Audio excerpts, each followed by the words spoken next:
भगवान शिव के अनुसार तुलसी को जल देते समय ये भूल कभी न करें। जय भोलेनाथ।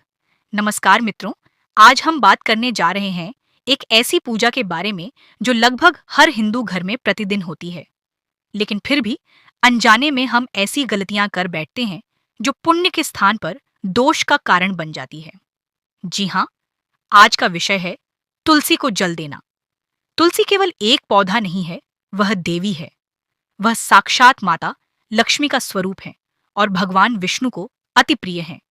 लेकिन क्या आप जानते हैं, भगवान शिव के अनुसार तुलसी को जल देते समय की गई कुछ छोटी छोटी भूलें घर की शांति, धन और पुण्य तीनों को रोक सकती हैं। आज के इस वीडियो में हम जानेंगे शिव पुराण के अनुसार तुलसी का महत्व, तुलसी को जल देते समय की सबसे बड़ी भूल, किन लोगों को तुलसी नहीं छूनी चाहिए, कौन सा जल तुलसी को नहीं चढ़ाना चाहिए और सही विधि क्या है जिससे भोलेनाथ भी प्रसन्न हो।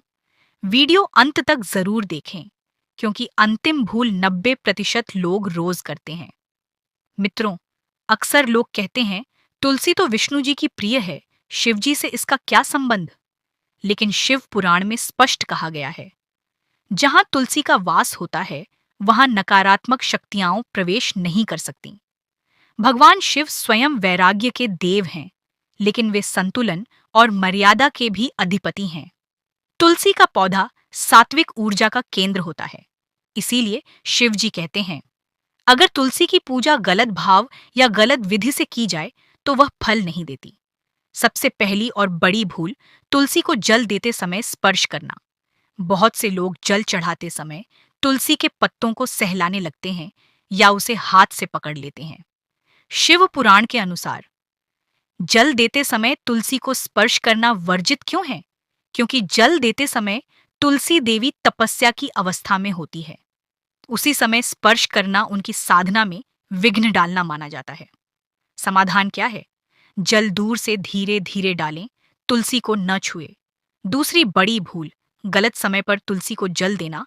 बहुत लोग कभी भी किसी भी समय तुलसी को जल दे देते हैं, लेकिन शिव अनुसार दोपहर, सूर्यास्त के बाद, रात में, इन समयों में तुलसी को जल देना अशुभ माना गया है।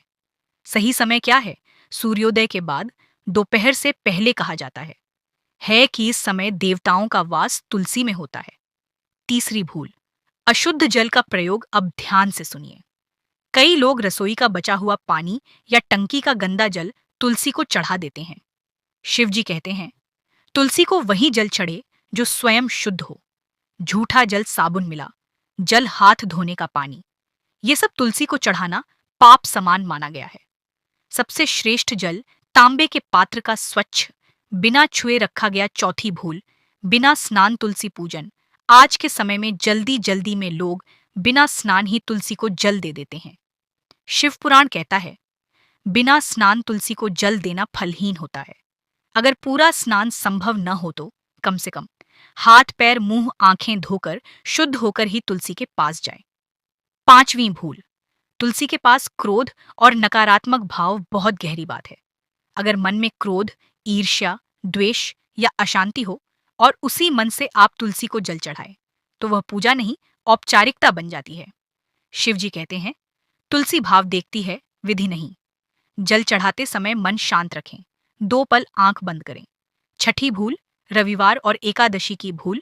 रविवार, अमावस्या, एकादशी, इन दिनों तुलसी के पत्ते तोड़ना पूर्ण रूप से निषिद्ध है। शिव पुराण के अनुसार इन दिनों तुलसी विश्राम करती है।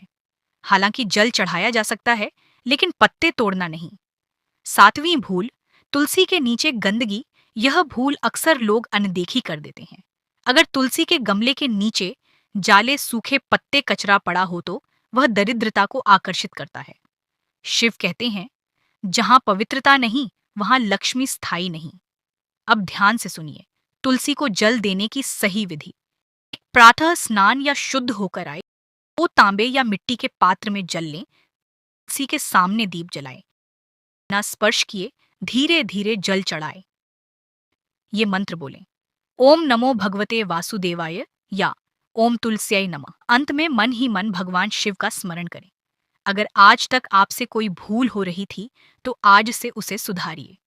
भोलेनाथ भाव से प्रसन्न होते हैं। अगर यह वीडियो आपके लिए उपयोगी रहा हो, लाइक करें, शेयर करें, चैनल को सब्सक्राइब करें, कमेंट में लिखिए। ओम नमः शिवाय। जय भोलेनाथ। हर हर महादेव।